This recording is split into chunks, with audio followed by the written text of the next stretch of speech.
दोस्तों मैं आपको लेके चलने वाला हूँ देवभूमि उत्तराखंड के एक बहुत ही फेमस पिलग्रिमेज स्टेशन ऋषिकेश में। वैसे दोस्तों उत्तराखंड में 4 धाम की यात्रा बहुत ही प्रसिद्ध है। केदारनाथ, बद्रीनाथ, गंगोत्री और यमुनोत्री। यह यात्रा मई में प्रारंभ हो जाती है, मई में शुरू हो जाती है। इसके अलावा हरिद्वार और ऋषिकेश का भी अपना ही महत्व है। तो आइए आपको लेके चलते हैं ऋषिकेश में। दोस्तों अगर आपको ऋषिकेश जाना है तो उसके जाने के जो मुख्य साधन है वो 2 हैं। या तो आप एरोप्लेन से जा सकते हैं, फ्लाइट से जा सकते हैं। और अगर आप फ्लाइट से जा रहे हैं तो जो आपका नियरर एयरपोर्ट होगा वह देहरादून का जॉली ग्रांट एयरपोर्ट होगा। वहां से ऋषिकेश का सफर 45 किलोमीटर का है, जो तय करने में आपको 1.5 घंटे के आसपास लग सकते हैं। और अगर आप ट्रेन से जा रहे हैं तो जो नियरर रेलवे स्टेशन है वो है हरिद्वार का। ऋषिकेश से हरिद्वार का जो डिस्टेंस है वो 25 किलोमीटर है, जिसको कवर करने में आपको 45 मिनट लगेंगे। आप अगर ट्रेन से जा रहे हैं तो हरिद्वार रेलवे स्टेशन से आप टैक्सी बुक कर सकते हैं। 1000 रुपीज के आसपास प्राइवेट टैक्सी लेगी आपसे और वो आपको पहुंचा देगी ऋषिकेश से। वहीं आप देहरादून से अगर आ रहे हैं तो आपको 1500 रुपए के आसपास टैक्सी का पे करना पड़ेगा देहरादून से ऋषिकेश के लिए।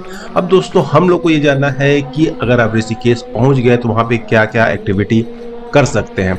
तो दोस्तों ऋषिकेश जो है एक धार्मिक जगह है, तो वहाँ पे धार्मिक एक्टिविटी करने के लिए माँ गंगा की गोद में सुकून पाने के लिए बहुत ही अच्छी जगह है। लेकिन इसके अलावा इसमें बहुत सारी एडवेंचरस एक्टिविटी भी होती है। तो आइए करके बात करते हैं इसकी। ऋषिकेश जाने के बाद अंदर घूमने के लिए बेहतर होता है कि आप अपने बजट के हिसाब से स्कूटर या कार बुक कर लें, वो आपके लिए काफी कंफर्टेबल होता है। जैसे हम लोगों ने स्कूटर बुक किया था और पर स्कूटर हम लोगों ने डेली के 600 रुपए दिए थे। अगर आप ट्रैकिंग के शौकीन है तो आपको एक बेहतरीन जगह में लेके चलता हूँ आपको, वो है नीर वाटरफॉल। पूरा नाम है नीरगर वाटरफॉल। लक्ष्मण झूला से लगभग 5 किलोमीटर की दूरी पर ये वाटरफॉल है। इसके 2 लेवल है, Neergar waterfall level 1 and Neergar waterfall level 2। Level 1 पे जाने के लिए आपको 1 किलोमीटर की ट्रैकिंग करनी पड़ेगी। काफी सारी ऊंचाई है तो आपको चलने में दिक्कत तो होगी। मैं आपसे बोलूंगा कि आप जो है ट्रैकिंग शूज पहन के ही यहाँ पे ट्रैकिंग करिए, नहीं तो आपको प्रॉब्लम हो सकती है, आप स्लिप कर सकते हैं। ये लेवल 1 पे हम लोग मौजूद है। और लेवल 1 से लेवल 2 का जो डिस्टेंस है वो 2 किलोमीटर है। यानी लेवल 1 जो है वो 1 किलोमीटर का है और लेवल 2 जो है वो 3 किलोमीटर का है। यहाँ पे जैसे आप देख रहे हैं कि यहाँ पे जहाँ वाटरफॉल नीचे गिर रहा है वहां पे एक पॉन्ड बना हुआ है जहाँ पे आप नहा सकते हैं और अपना क्वालिटी टाइम जंगल के बीच में, प्रकृति के बीच में आप बिता सकते हैं। और साथ साथ में आपको ट्रैकिंग का भी एक बेहतरीन एक्सपीरियंस वहां पे मिलने वाला है। और अब ऋषिकेश में जिस दूसरी जगह की बात कर रहे हैं वो है शिवपुरी। ऋषिकेश से शिवपुरी का सफर लगभग आधे घंटे का है।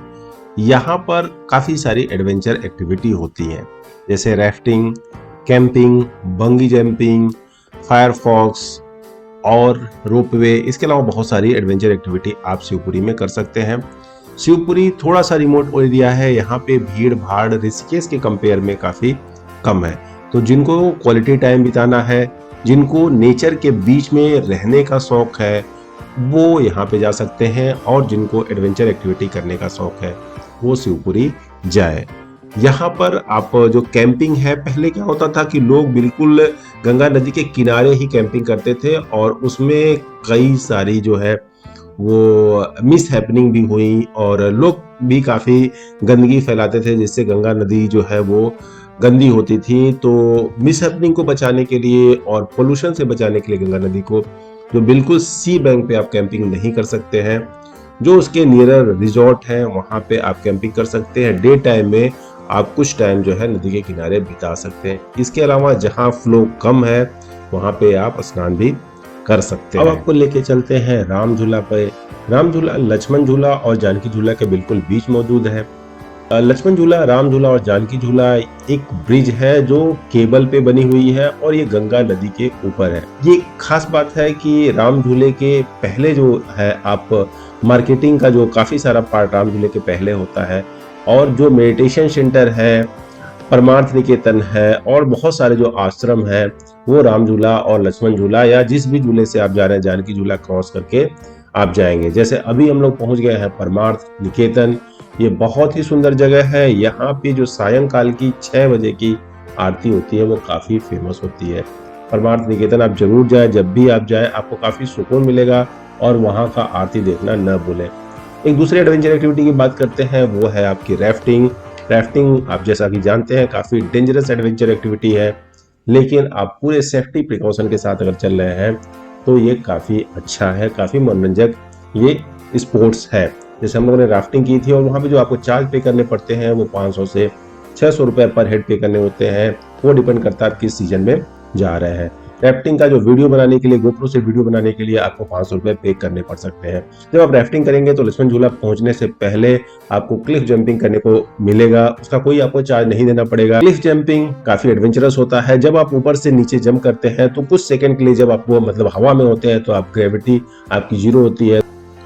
अब आपको लेके चलते हैं 84 कुटिया, जो फेमस है बीटल्स आश्रम के नाम पे। 60-70 के बीच में ये इंटरनेशनल एकेडमी थी मेडिटेशन की। 1968 में जब बीटल्स बैंड वालों ने अपनी ट्रेनिंग ली मेडिटेशन की, तब से ये बीटल्स आश्रम के नाम से फेमस हो गया। जिनको मेडिटेशन का शौक है, जो मेडिटेशन जानना चाहते हैं, वो बीटल्स आश्रम जरूर घूमे। लेके चलते हैं एक famous Hindu temple, Neelkanth Mahadev temple. ये ऋषिकेश से 32 किलोमीटर के डिस्टेंस पे है और घने जंगलों के बीच में मौजूद है। ये मान्यता है कि जब समुद्र मंथन हुआ था तो उसमें जो पॉइजन निकला था, इसी जगह पे भगवान महादेव ने उस पॉइजन को ग्रहण किया था। इस मंदिर के निर्माण में द्रविड़ियन कल्चर देखने को मिलता है। इसके साथ साथ ऋषिकेश में आप आनंद ले सकते हैं रोपवे का, जिसके लिए आपको चार्ज पे करने पड़ेंगे लगभग 2000। वो डिपेंड करता है सीजन के हिसाब से। हॉट वाटर बलून का, फायरफॉक्स का। और अगर आप हैंडमेड चीज़ों के शौकीन हैं तो आप ऋषिकेश में कर सकते हैं शॉपिंग, क्योंकि यहाँ का जो आपका हैंडीक्राफ्ट होगा, यहाँ की जो हैंडमेड चीज़ें होंगी, वो बाकी जगह से काफ़ी अलग आपको देखने को मिलेंगी। और उसमें जो इंडियन कल्चर है, हिंदूज कल्चर है, उसकी छाप आपको देखने को मिल